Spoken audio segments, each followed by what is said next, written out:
Sekali lagi shalom. Semua bersuka cita, amin. Haleluya. Beri tepuk tangan untuk Tuhan kita.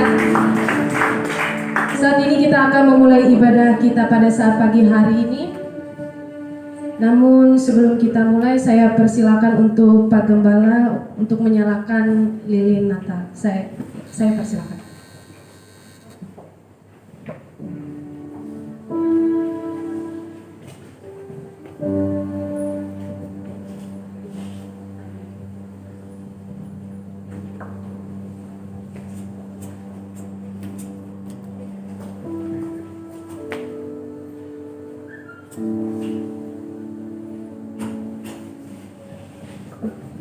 Puji nama Tuhan. Terima kasih Pak Gembala, dan kita akan mulai ibadah kita, dan dengan kasih Kristus untuk doa pembukaan saya minta dengan kasih Kristus pada Imam.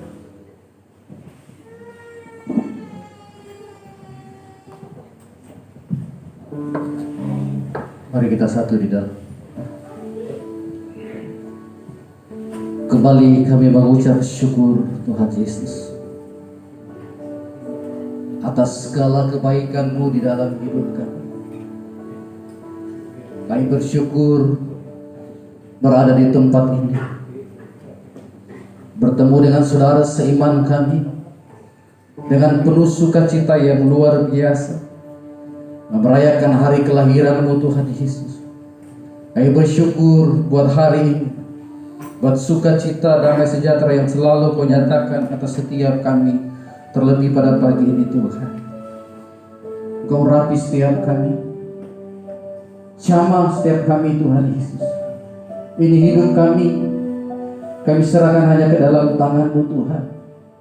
Biarlah pengurapan-Mu secara khusus turun atas kami semua, tidak terkecuali siapapun kami yang ada dalam ruangan ini. Ketika kami menaikkan pujian penyembahan, kami merasakan bagaimana sukacita Allah, urapan Tuhan mengalir atas setiap kami. Sehingga kami pulang dari tempat ini, kami membawa sorak-sorak kemenangan daripada Engkau Tuhan Yesus. Terima kasih Tuhan. Terima kasih, kami berdoa dan mengucap syukur di dalam nama Tuhan Yesus. Haleluya. Amin.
setiap jemaat untuk bangkit berdiri. Kita mau lebih lagi bersuka cita di hadapan Tuhan. Kita mau naikkan sorak-sorai di hadapan Tuhan. Haleluya.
Kita akan mempersiapkan diri kita untuk memberikan yang terbaik buat Tuhan.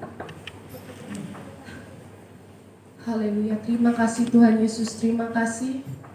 Kami mengucap syukur untuk kebaikan Tuhan yang selalu baru setiap hari dalam kehidupan kami. Saat ini Tuhan, di pertengahan ibadah kami mau mempersiapkan diri kami untuk memberikan persembahan yang ada pada kami, yang telah Kau berikan, yang telah Kau berkati, baik melalui pekerjaan kami, usaha kami. Biarlah di saat kami memberkati pelayanan di tempat ini, Engkau mencurahkan berkat lebih lagi buat kami. Kami percaya Tuhan, janji-Mu ya dan amin dalam kehidupan kami. Terima kasih Tuhan, kami ucap syukur dan kami siap memberi yang terbaik. Haleluya, amin.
Siapkan diri kami untuk menerima kebenaran firman. Ini setiap hati, tubuh, jiwa, roh kami Tuhan.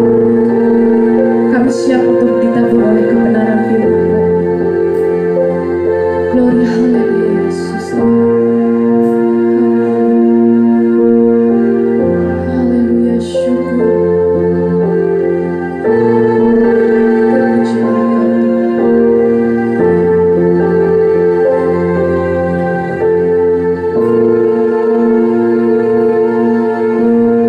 Ku melupakan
segenap hidup kami.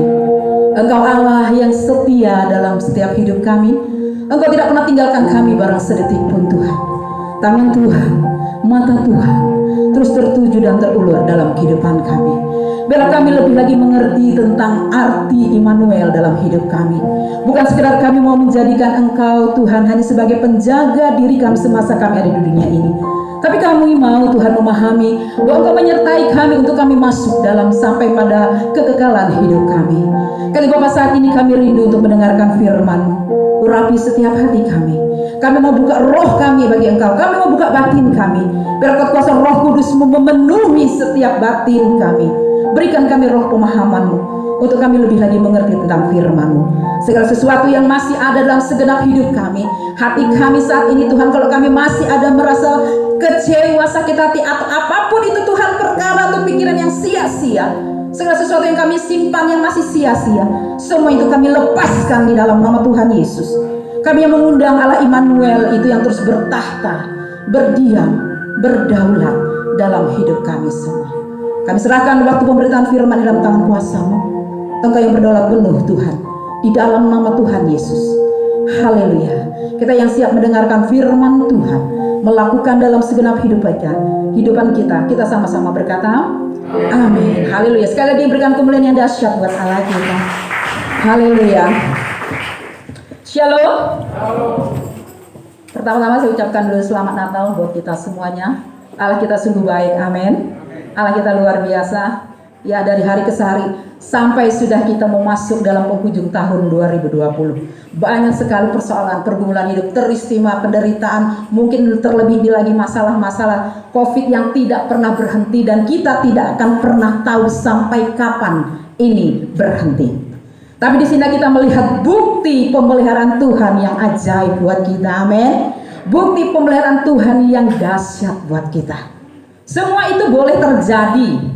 Kita pegang janji firman Tuhan dalam Mazmur 91 itu. Tapi kita juga jangan lupa dalam ayatnya yang ke-14. Kita adalah orang-orang yang mengenal Allah yang kita sembah, amin. Ketika kita mengenal Allah kita, Tuhan menunjukkan kasih setianya yang dahsyat dalam hidup kita. Haleluya. Hari ini kita sama-sama belajar untuk memahami sesuai dengan tema GBI tahun ini ya, Natal tahun ini adalah Immanuel. Kita semua tahu dari sekolah minggu, tahu ini diajarkan guru-guru sekolah minggu kita. Arti kata Immanuel. Ya, Ima dan Well. Imanu dan El, itu dalam bahasa aslinya, bahasa Yunaninya. Imanu dan El, yang artinya Allah menyertai kita. Kalau guru sekolah minggu selalu bercerita begini ya. Ini saya karena saya guru sekolah minggu dari masa saya masih kuliah, ya sudah guru sekolah minggu dalam gereja yang lama. Saya pasti akan diceritakan sebatas usia mereka, ya, sebatas kemampuan mereka berpikir tentang kata Allah menyertai mereka adalah sebatas apa? Kalau kita berjalan, kita berdoa, Tuhan sertai kita. Ya. Pasti itu yang disampaikan. Jangan takut, Tuhan itu ada menyertai kita. Benar? Itu yang kita sampaikan. Atau mungkin kita yang punya anak, kita akan sampaikan hal begitu. Jangan takut, Tuhan Yesus itu ada menyertai kita. Jangan takut. Kamu gak boleh takut dengan kegelapan, ya. Hanya sebatas kita mengatakan jangan takut untuk hal-hal tertentu. Kita bisa sampaikan kepada anak-anak dengan usia yang sedemikian. Nah, sekarang pertanyaannya, kita sudah usia berapa? Saya sudah 50, ya. Mungkin kayak Bapak Gembala sudah 70, Pak Luther, ya. Tetapi apakah pola pikir kita sama memahami kata Immanuel itu hanya sebatas Allah menjaga kita, supaya kita nggak jatuh, supaya kita tidak terluka, supaya kita tidak takut? Apakah hanya sampai sebatas itu? Ya, kita baca firman Tuhan, kita buka Injil Matius, ya. Kita memahami dulu apa yang lebih dalam, ya. Untuk sekarang kita ini sudah pada dewasa. Lahiran kalau guru sekolah minggu bercerita tentang kepada anak sekolah minggunya, pasti dia akan menyampaikan hal yang seperti itu, ya. Kita buka dari Injil Matius pasal 1 ayat 21 sampai dengan nanti ayat yang ke-23, ya. Ini sudah ayat hafalan tentunya, tapi kita mau belajar lebih dalam untuk memahami lebih dalam. Sudah ketemu semua? Sama-sama kita berkata, kita membaca 1, 2, 3. Ia akan melahirkan anak laki-laki dan engkau akan menamakan dia Yesus. Karena dialah yang akan menyelamatkan umatnya dari dosa mereka. Hal itu terjadi, lanjut ayat 22. Hal itu terjadi supaya genaplah yang difirmankan Tuhan oleh Nabi. Sesungguhnya anak darah itu akan mengandung dan melahirkan seorang anak laki-laki dan mereka akan menamakan Immanuel. Mereka akan menamakan Immanuel, artinya Allah beserta kita. Tapi kita melihat dulu visi Tuhan, ya visi Allah itu untuk menghadirkan anaknya Tuhan Yesus, yaitu Yesus Kristus ke dalam dunia. Apa? Tadi ayat yang ke-21 dikatakan, karena dialah yang akan menyelamatkan umatnya dari apa? Dari dosa. Ini yang harus kita pahami tentang arti kata Immanuel. Bukan sekedar saya katakan tadi seperti seorang anak kecil lagi. Hanya sebatas Tuhan ketika kita bepergian, gak salah saya katakan ya. Bukan ketika saat kita berpergian, Tuhan sertai aku, lindungi aku dalam perjalanan. Tetapi dalam keseharian real kita tidak pernah menyertakan Dia dalam hidup kita. Dalam berpikir, dalam bekerja, dalam apapun itu. Yang ada adalah pikiran kita sendiri. Kita tidak pernah menjadikan Dia sebagai pemimpin kita. Benar enggak? Saya sering kali melakukan hal itu. Diri kitalah yang menjadi pemimpin kita. Kita tidak pernah menjadikan Dia sebagai gembala kita. Hanya sebatas, mungkin pemahaman kita menjadikan gembala sebatas hanya pujian kita. Tetapi benarkah kita menjadikan Dia sebagai gembala? Kita hidup dalam penggembalaan Tuhan yang sesungguhnya. Nanti kita akan pelajari penggembalaan bagaimana yang dimaksudkan oleh firman Tuhan. Ya, tadi jelas sekali. Nah, ke dalam Yohanes pasal 3 juga dijelaskan di sana nanti. Mengapa gitu ya? Kita harus memahami lebih dalam. Yohanes pasal 3 ayat 16, nanti selanjutnya ayat yang ke-19 ya. Sudah? Ya. Karena begitu besar, ini juga sudah ayat di luar kepala, hafalan di luar kepala ya. Karena begitu besar kasih Allah akan dunia ini, sehingga Ia telah mengaruniakan anaknya yang tunggal, supaya kepada siapa? Setiap orang yang percaya, bukan kepada orang Kristen saja ya, tapi kepada setiap orang yang mau bertobat. Amin. Kata percaya berarti dia bertobat, benar nggak? Sudah percaya Yesus nggak? Mau percaya Yesus artinya dia mau melakukan pertobatan, ya. Jadi kepada setiap orang yang percaya kepadanya, tidak apa? Tidak akan binasa, melainkan beroleh hidup yang kekal. Ingat ini, tidak akan binasa, melainkan beroleh hidup yang kekal. Ini destininya Allah buat orang yang percaya kepada Dia. Amin. Sekarang terbuka nggak pikiran kita? Jangan lagi kita punya konsep pemikiran ya hanya seperti anak kecil lagi. Kita orang yang sudah dewasa. Kita dipersiapkan sebagai mempelainya Kristus. Amin. Kita ini mempelainya Kristus. Kalau mempelai itu ada nggak anak kecil? Nggak ada kan? Yang namanya mempelai pasti orang yang sudah dewasa, mengerti tentang kedewasaan itu. Makanya tadi dikatakan di sini, setiap orang yang percaya kepadanya, tidak untuk orang Kristen. Belum tentu orang Kristen itu sungguh-sungguh percaya loh. Buktinya apa? Masih banyak orang-orang Kristen yang percaya tentang dunia gaib, yang percaya tentang orang-orang pinter. Saya nggak usah sebutkan yang lain. Kemarin beberapa waktu saya sampaikan hari Minggu kemarin, teman saya dari kecil sama-sama pergi sekolah minggu. Orang tuanya dikatakan juga majelis di gereja. Tetapi pada masa kesesakan, dia tidak lari kepada Allah yang hidup. Kenapa? Karena pola pikirnya masih kanak-kanak. Dia hanya percaya tahu Yesus lahir, Immanuel, menjaga, menyertai. Tapi memahami tentang penyertaan Tuhan itu untuk apa? Kata menyertai kita, Allah menyertai kita artinya kita hidup dalam penggembalaannya Allah. Amin. Penggembalaannya Allah ini Tuhan gak mau kita keluar daripada rel. Dia selalu tuntun kita, menyertai kita. Sampai kita menuju pada destiningnya dia, destiningnya Allah, beroleh hidup yang kekal. Ya, ini manusia dewasa di dalam Tuhan. Jadi kalau kita masih punya pola pikir seperti anak sekolah minggu, kasihan. Selalu saya katakan, dari nggak punya gigi sampai hilang gigi sama pola pikirnya. Nggak bisa seperti itu. Terlebih ini waktu saat di akhir zaman, kedatangan Yesus sudah semakin dekat. Mungkin dikatakan, dari mana aku tahu kedatangan Yesus sudah dekat? Baca firman Tuhan dong.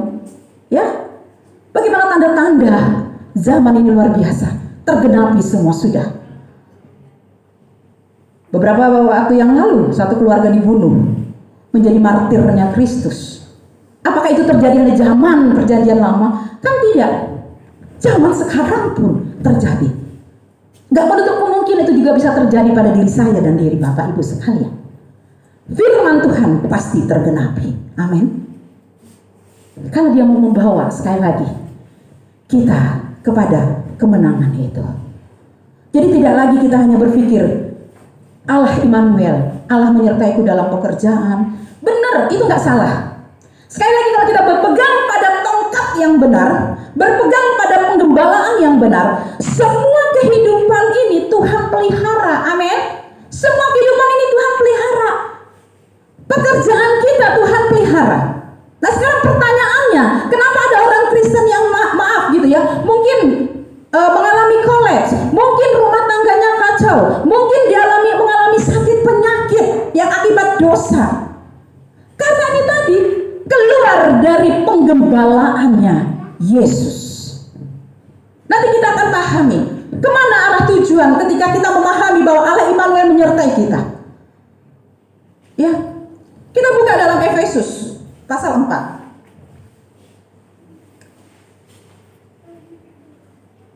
Sebelum ke Efesus, saya mau jelaskan lagi ke bawah ke ayat 19. Nah, dan inilah hukuman itu, terang telah datang ke dalam dunia, tetapi manusia lebih apa?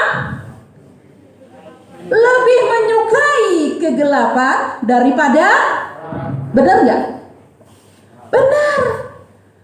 Ya, kalau orang nggak percaya Yesus sih itu sudah di luar daripada kebenaran. Tetapi anehnya, sayangnya, ironisnya, orang yang sudah percaya Kristus, lahir rajin ke gereja, dia lebih menyukai kegelapan. Ya, nanti kita tahu kegelapan apa yang dikerjakan oleh manusia itu. Kenapa mereka lebih menyukai kegelapan daripada terang itu ya? Sebab perbuatan mereka jahat. Mengapa gitu ya? Lebih suka. Karena manusia itu lebih mencintai atau lebih lebih mempercayai hal yang instan tanpa proses. Proses itu sulit, proses itu berat, proses itu capek, proses itu melelahkan. Benar? Banyak yang harus kita buat. Tetapi kalau manusia sukanya yang instan, tinggal makan suap. Ingat cerita tentang Yesus yang mengajar banyak orang di Kapernaum. Ya, mereka mencari Yesus kemana-mana, seolah-olah memang membutuhkan Yesus sebagai Allah. Tetapi apa yang dikatakan dalam Injil Yohanes pasal 6? Baca, coba buka Yohanes pasal 6. Kita sebelum ke Efesus ya. Yohanes pasal yang ke-6.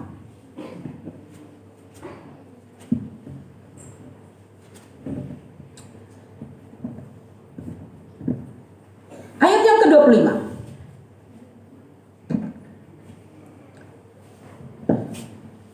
Ketika orang banyak menemukan Yesus di seberang laut itu, mereka berkata kepadanya, "Rabi, bila mana engkau tiba di sini?" Seolah-olah ini orang yang sangat merindukan Yesus, membutuhkan Yesus sebagai Tuhan.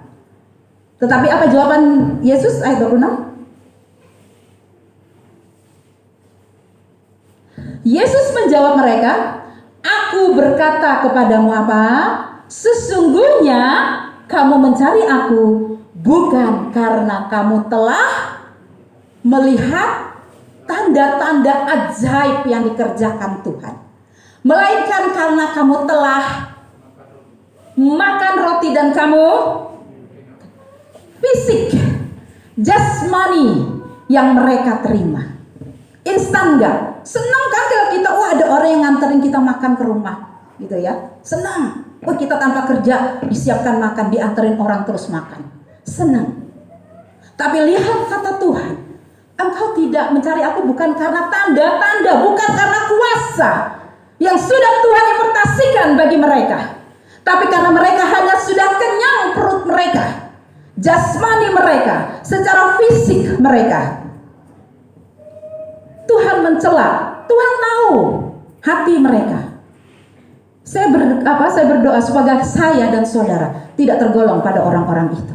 Amin. Tidak tergolong dengan orang-orang yang hanya mencari Tuhan karena fisik kita, karena kita merindukan untuk materi kita, daging kita. Tapi kita mencari Allah karena kita memang perlu penggembalaannya Tuhan. Amin.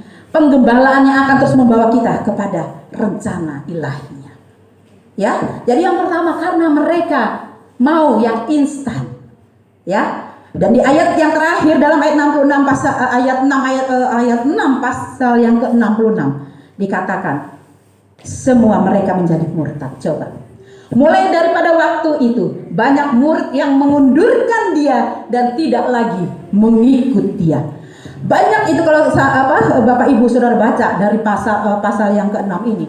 Bagaimana mereka sampai menjadi mundur. Murtad. Tidak percaya. Murtad ini bukan hanya sebatas ketika kita nggak menjadi Kristen lagi ya. Tapi ketika kita tidak mempercayai firman Tuhan, berarti kita juga tergolong orang yang murtad pada dia. Ya. Banyak yang mengundurkan diri daripada dia. Hati-hati, ini akan tergenapi dan sudah tergenapi di akhir zaman ini. Benar nggak? Hanya karena harta wanita melepaskan iman. Hati-hati, ya. Karena kebutuhan jasmani untuk mengenyangkan perut mereka, tapi tidak mengerti apa rencana Tuhan. Karena kita sudah dipilih, Tuhan itu luar biasa. Tapi kita jangan hanya pada batas kita terpanggil. Hati-hati. Penampian saat ini sedang terjadi supaya kita masuk kepada fase orang yang terpilih. Ya. Itu yang pertama. Yang kedua, karena apa? Ya, tadi dikatakan karena kita maunya hal yang instan, ya. Kita hanya mau mempercayai ketika Tuhan memberkati jasmani kita. Setelah kita tidak menerima berkat kedagingan kita, kita lupa akan Dia. Ya. Yang kedua, dalam Roma pasal yang kedua ayat yang keempat sampai 11, ya. Roma. Udah, ya. Maukah engkau menganggap sepi kekayaan kemurahannya, kesabarannya, dan kelapangannya? Karena manusia menganggap itu, Allah juga nggak apa-apa tuh ketika saya berbuat dosa, toh nggak terjadi apa-apa dengan saya. Hati-hati ya, berarti kita sedang menganggap sepi kemurahannya, kesabarannya, dan kelapangannya. Untuk apakah itu Dia berikan? Tidakkah engkau tahu bahwa maksud kemurahan Allah ialah untuk menuntun engkau kepada apa? Kepada pertobatan. Mengapa orang percaya atau katakanlah orang Kristen? Kalau orang percaya, saya berpikir kalau orang percaya adalah orang yang sungguh-sungguh hidup dalam Tuhan. Sudah takut akan Tuhan, menghidupkan kebenaran. Tetapi kalau orang Kristen belum tentu. Ya. Karena itu dikatakan jangan menganggap sepi. Nih, maukah engkau menganggap sepi? Nih, kadang-kadang kita berpegang pada kata-kata Tuhan itu baik. Benar? Oh, Tuhan itu baik. Buktinya saya melakukan dosa menurut firman Tuhan. Sering berbohong, melakukan kenajisan, ya, menipu, mencuri, ya, marah, Nanti kita lihat di Efesus. Nggak apa-apa tuh. Toh saya sehat aja. Malah tambah mengembang ke kiri dan ke kanan. Maaf ya, saya juga termasuk nih mengembang ke kiri ke kanan. Maaf ya Bang Mario, saya tidak menyindir Bang Mario. Ya, tetapi maksud saya adalah kita nggak pernah memahami maksud kemurahan Tuhan. Oh nggak apa-apa nih terjadi. Ingat ada murka Tuhan, benar? Tuhan baik, benar sangat baik. Dia mengasihi, sangat mengasihi, benar? Tapi ingat juga ada murka Tuhan yang akan Dia berikan bagi kita. Hati-hati. Ya saya tidak menakuti atau mengintimidasi, tidak. Tapi saya mau membawa saya, saudara, kita hidup dalam kebenaran ini. Dikatakan sekali lagi, menganggap sepi kekayaan kemurahannya, kesabaran dan kelapangan hatinya. Tidakkah engkau tahu bahwa maksud semuanya itu? Dia sabar, dia menunggu nih setiap anaknya yang datang untuk bertobat. Dia menunggu, tangannya terbuka. Ingat sekali lagi kalau saat ini kita masih hidup dalam ketidakbenaran itu. Kemudian kita bertobat. Seperti teman saya kemarin. Dia katakan, aku mau bertobat, tak, tolong aku. Aku gak mau lagi melakukan seperti itu. Puji Tuhan, waktu Tuhan terjadi atas kamu. Tuhan sangat berkemurahan. Dia memanggil orang yang bertobat kepada Dia. Dan Tuhan percaya engkau dilepaskan, engkau dipulihkan. Karena itu yang Tuhan rindu. Ya, jadi yang kedua, karena kita terlalu menganggap hal sepele kebaikan Tuhan.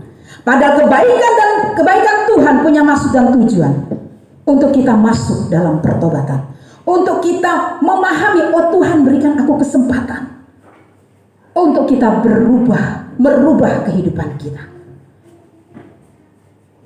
Ini yang kedua. Makanya saya katakan tadi, ketika kita menjadi dewasa memahami tentang penyertaan Tuhan dalam hidup kita, kita akan memahami dan kita akan berjalan sesuai dengan firman Tuhan. Coba di dalam Efesus. Dan ini juga selalu disampaikan. Mungkin kita menjadi orang yang bosan untuk mendengarnya. Efesus pasal yang keempat. Ya, ini agak panjang ya, tapi tidak apa-apa, kita harus memahami ini ya. Efesus pasal yang keempat ayat yang ayat yang ke-22 ya, sampai nanti pasal kelima ayat yang ke-9 ya. 10 ya. Saya akan bacakan saja, cepat saja ya. Jadi dikatakan, yaitu bahwa kamu berhubung dengan kehidupan kamu yang dahulu harus meninggalkan manusia lama yang menemui kebinasaannya oleh nafsunya yang menyesatkan. Satu, ini penyertaan Tuhan. Immanuel tadi, Allah Immanuel itu membawa kita menanggalkan manusia lama kita, manusia keberdosaan kita. Kan dibilang manusia lama yang bagaimana? Aku begini-begini aja, tetap aja. Gak ada yang berubah, gak ada yang menambah dari keadaan dari seluruh postur tubuh. Tetap yang Tuhan masukkan sekali lagi pola pikir kita, kehidupan kekristenan kita, iman kita, ya. Menanggalkan manusia yang lama yang menemui kebinasaannya oleh nafsunya yang menyesatkan, supaya kamu dibaharui. Nah ini yang penting, dibaharui di dalam apa? Roh dan pikiranmu. Bukan dibaharui fisik kita, enggak. Tapi yang dibaharui adalah roh dan pikiran kita. Karena roh ini, pikiran ini yang akan kita bawa sampai kepada kekekalan. Ini kita pertanggungjawabkan. Roh akan kembali kepada Bapa. Tetapi pikiran kita, jiwa kita ini akan kita pertanggungjawabkan di hadapan Tuhan. Makanya dikatakan di sini ayat yang 3, supaya kamu dibaharui.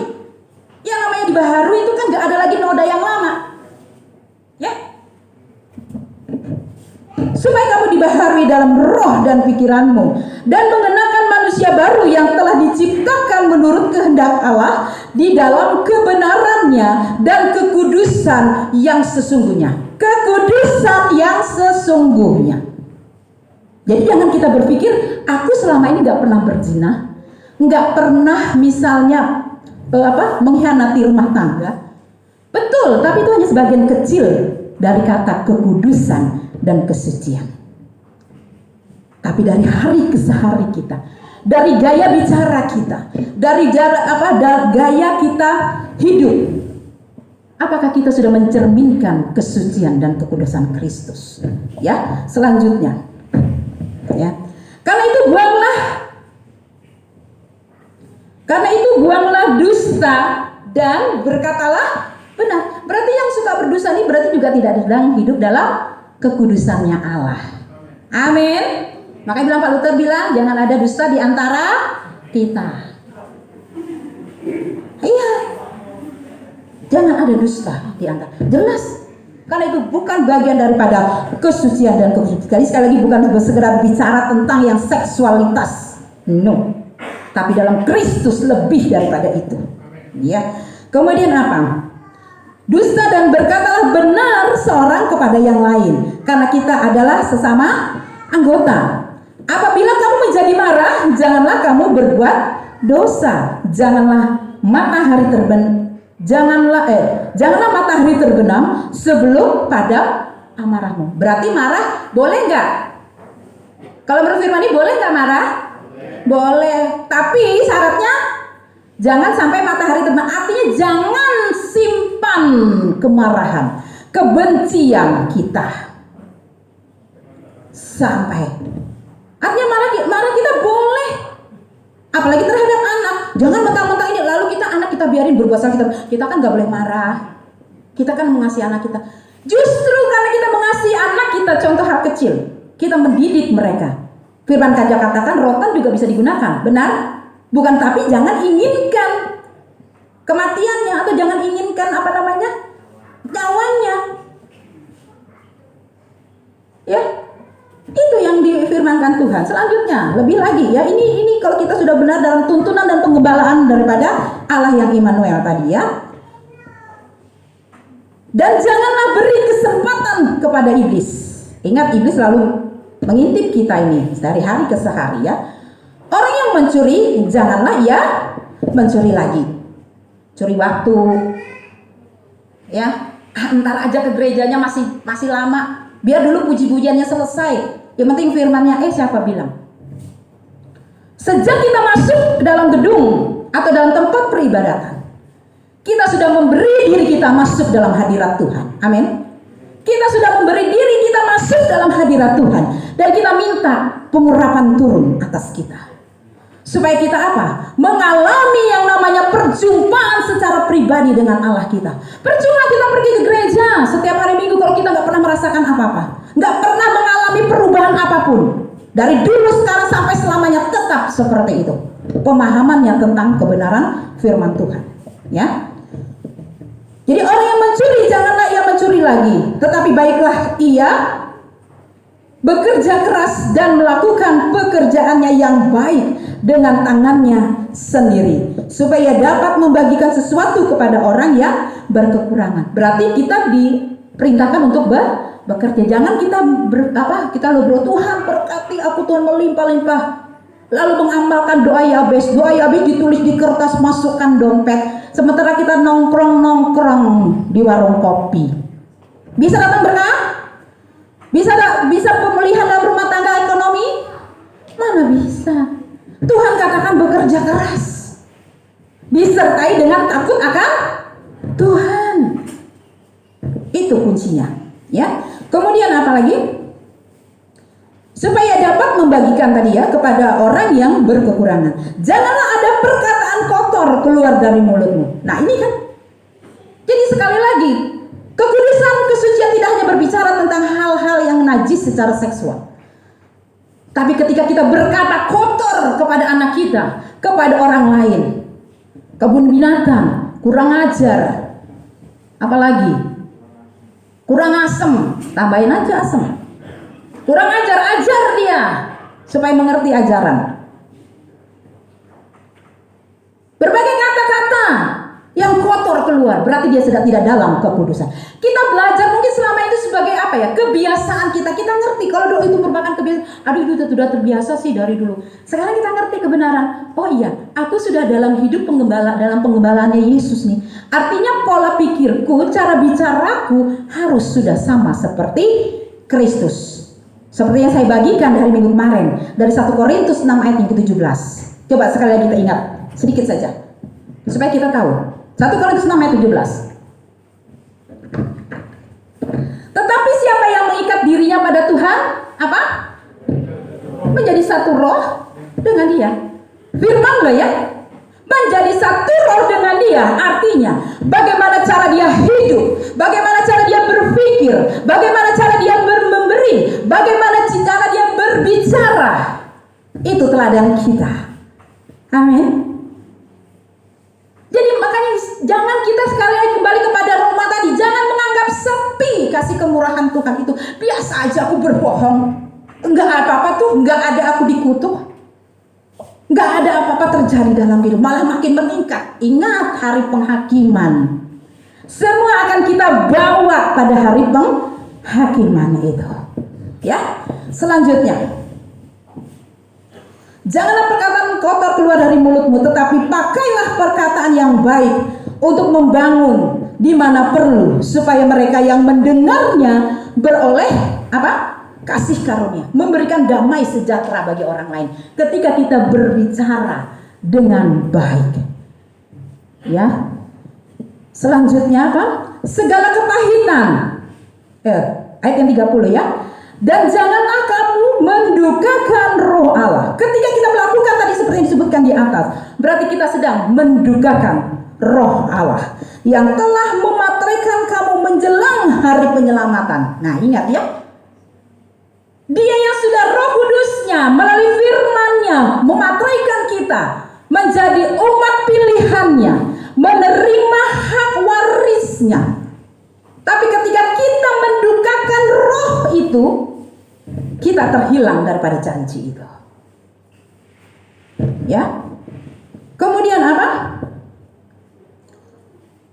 Segala kepahitan, kegeraman, kemarahan, pertikaian, dan fitnah hendaklah dibuang dari antara kamu. Demikian pula segala kejahatan. Tetapi hendaklah kamu ramah seorang terhadap yang lain, penuh kasih mesra dan saling mengampuni, sebagaimana Allah di dalam Kristus telah mengampuni kamu.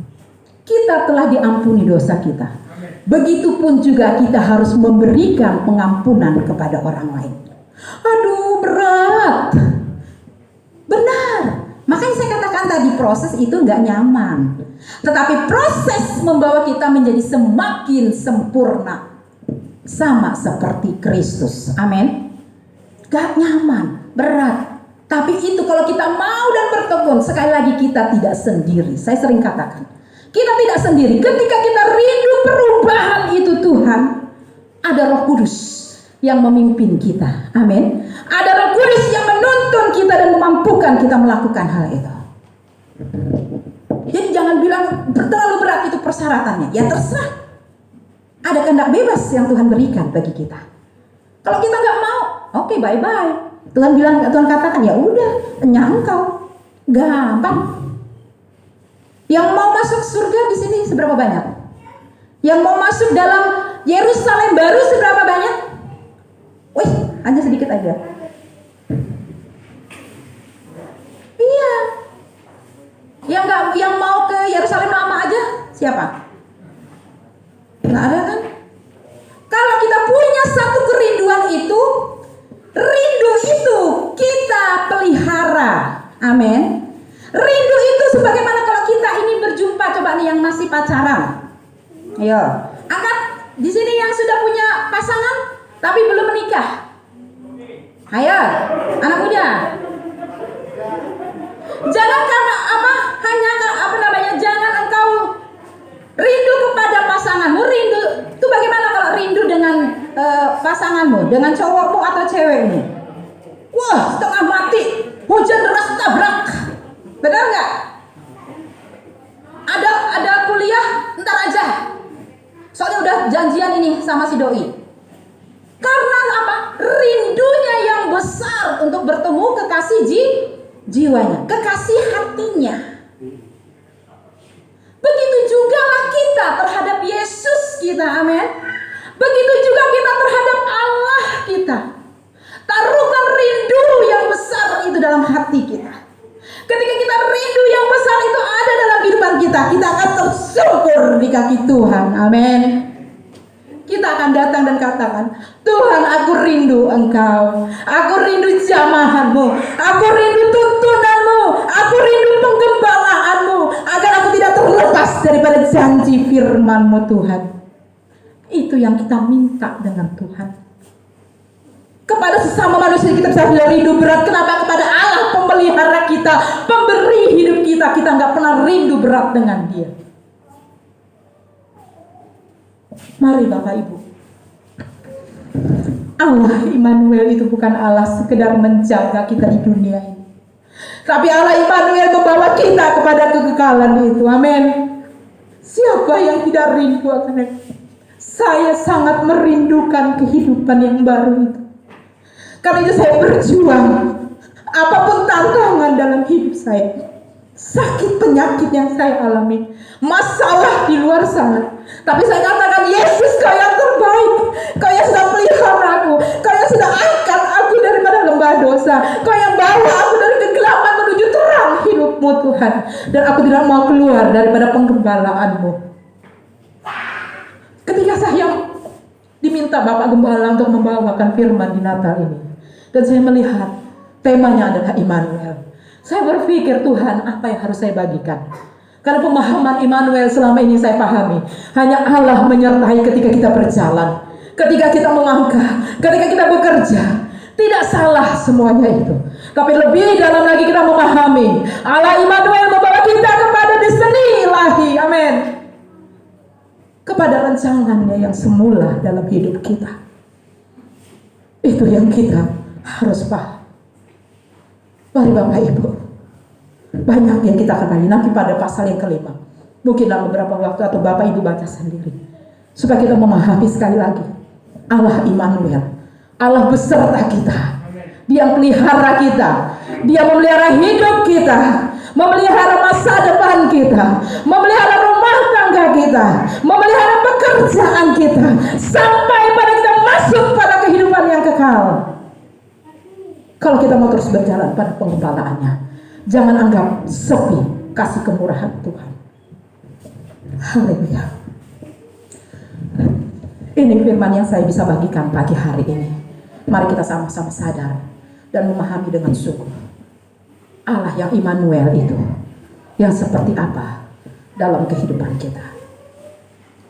Dia berkorban, Dia turun, Dia lahir, Dia mati, Dia bangkit, Dia naik. Itu yang Dia bawa juga dalam kehidupan kita. Haleluya. Mari pemusik, pemenyembahan, kita masuk dalam pujian kita. Hindaralah Bapa Syikar, hindaralah Bapa Syikar. Engkau Allah Immanuel dalam hidup kami Tuhan. Engkau Allah yang tidak pernah tinggalkan hidup kami. Kerinduan besar yang Engkau berikan bagi kami Tuhan, agar kami pada waktunya kelak tidak ada satupun yang terhilang. Terima kasih Yesus. Terima kasih Yesus. Kakak pujian yang terakhir tadi. Haleluya Yesus.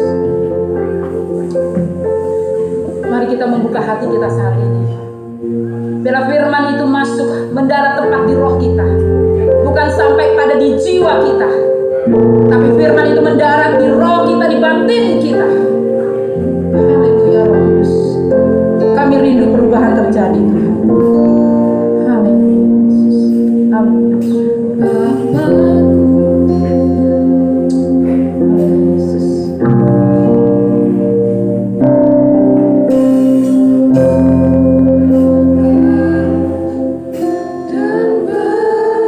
Serah ku nyatakan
kami percaya kerinduan-Mu adalah Tuhan.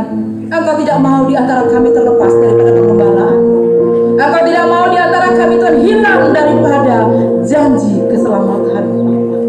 Terima kasih Tuhan Yesus. Kami bersyukur buat firman-Mu pagi hari ini Tuhan. Biarlah kami semakin dewasa di dalam Engkau, mengerti lebih dalam tentang arti Immanuel dalam hidup kami Bapa. Bukan sekedar Engkau menjaga kami secara fisik selama di dunia ini, tetapi Engkau juga membawa kami dalam pengembalaan untuk kami masuk sampai kepada kehidupan yang kekal bersama dengan Engkau. Terima kasih Abaku yang baik, materaikan firman di dalam setiap kehidupan kami. Biar firman yang kami dengar pagi hari itu kan mendarat tepat di roh kami, bukan sekedar di jiwa kami. Terima kasih Abah yang baik. Kami bersyukur pada hari ini kami memperingati kelahiran Kristus. Tapi Kristus lahir tidak lagi sebagai dulu sebagai bayi, tetapi saat ini Tuhan, kami mau bayi itu juga sudah menjadi dewasa dan kami menjadi dewasa di dalam Engkau. Terima kasih Abah yang baik, Engkau luar biasa memberkati setiap sidang jemaat-Mu pagi hari. Siapapun yang hadir pagi hari ini tidak terkecuali mendapatkan lawatan Tuhan, mendapatkan kasih Tuhan, mendapatkan penyertaan Tuhan, mendapatkan pertolongan Tuhan yang ajaib dalam segenap kehidupan. Asalkan kita sungguh-sungguh ada perubahan dalam setiap kehidupan kita semua. Haleluya Bapa, sekali lagi Tuhan memberkati semuanya. Terima kasih buat jam ini, terima kasih buat hari ini, terima kasih buat kesempatan ini. Bapak Gembala, tetap kami serahkan tentang kuasa. Dan terus roh penggembalaan itu Tuhan, Engkau juga tambah-tambahkan semakin lagi Tuhan dalam kehidupan hamba. Berikan terus kekuatan, kesehatan, umur panjang di dalam nama Tuhan Yesus, kekuatan fisik di dalam nama Tuhan Yesus. Demikian juga kami para pelayan, pagi hari ini sudah ambil bagian dalam pelayanan. Berkat ilahi-Mu kiranya tercurah dalam setiap kehidupan anak-anak-Mu, dalam kehidupan para pelayan. Terima kasih Bapa, bagi mula Tuhan segala pujian, segala hormat dan kemuliaan itu. Haleluya, amin. Silakan dulu. Sebelum saya serahkan kepada Bapak Gembala, ada hal yang mau disampaikan ya. Beliau menyampaikan pesan ini dengan saya gitu ya. Karena ini situasi kondisi seperti ini kita pahami ya, sehingga tahun ini, tapi semoga tahun depan bisa lagi dilakukan seperti tahun-tahun sebelumnya. Tahun ini mohon maaf yang sebesar-besarnya atas nama Bapak Gembala beserta keluarga besar, kita tidak membuka rumah untuk sidang jemaat silaturahmi ke rumah, datang ke rumah. Bukan berarti tidak ada kasih, tetapi kita pahami karena situasi pandemi seperti ini ya. Tetapi Bapak Gembala beserta keluarga beliau tetap membagikan kasih mereka kepada kita semua sebagai anak-anak beliau gitu ya, anak-anak terkasih dalam Kristus. Beliau menyediakan hidangan berupa nasi kotak, nanti akan dibagikan kepada kita semuanya ya. Jadi mohon maaf yang sebesar-besarnya karena situasi seperti ini kita masih bisa pahami ya untuk hal ini. Jadi jangan kita berpikir yang negatif ya, tetapi mari kita punya pola pikir yang baru di dalam Kristus ya. Tapi semuanya saya yakin percaya bisa memahami, khusus untuk Bapak Gembala. Tapi kalau ada yang lain yang mau open house, silahkan ya, nggak menutup. Kayak ke saya, kalau mau ada yang ke rumah, saya nggak menutup rumah, silahkan ya. Tetapi ini kita melihat memahami keadaan beliau juga sudah usia ya. Nah, jadi itu yang bisa saya sampaikan. Kami mohon maaf sekali lagi, saya atas nama pribadi, keluarga dan juga para staf pelayanan penggembalaan GBI Ester Banjarmasin dan Banjarbaru mengucapkan selamat Natal 25 Desember tahun 2020 menyongsong tahun baru 1 Januari 2021. Tuhan Yesus memberkati kita semua. Kami kembalikan kepada Bapak Gembala.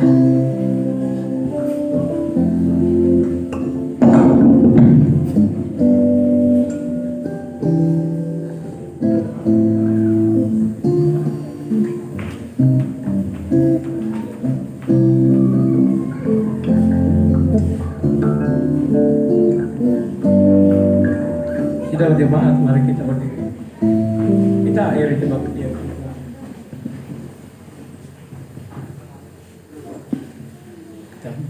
Ayades, ayades.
Persembahkan kepadamu sesuai dengan nyanyian yang akan disampaikan Bapak.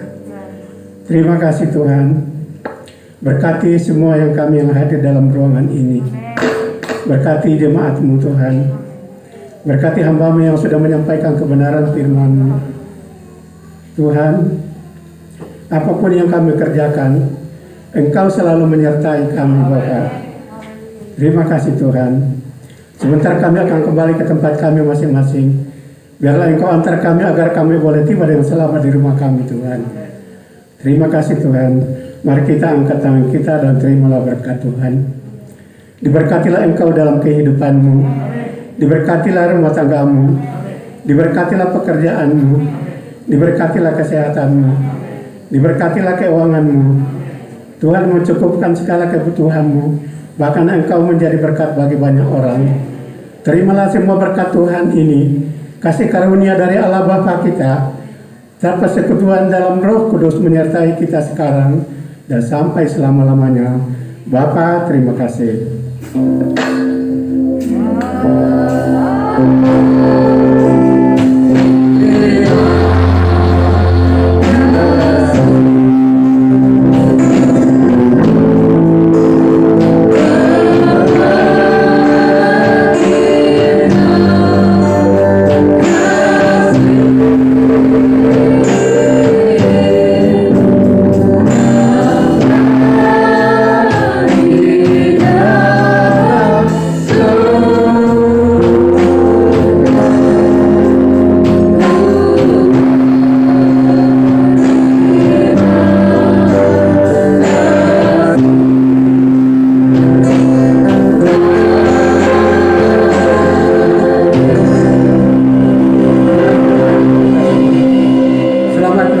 Atas nama jemaat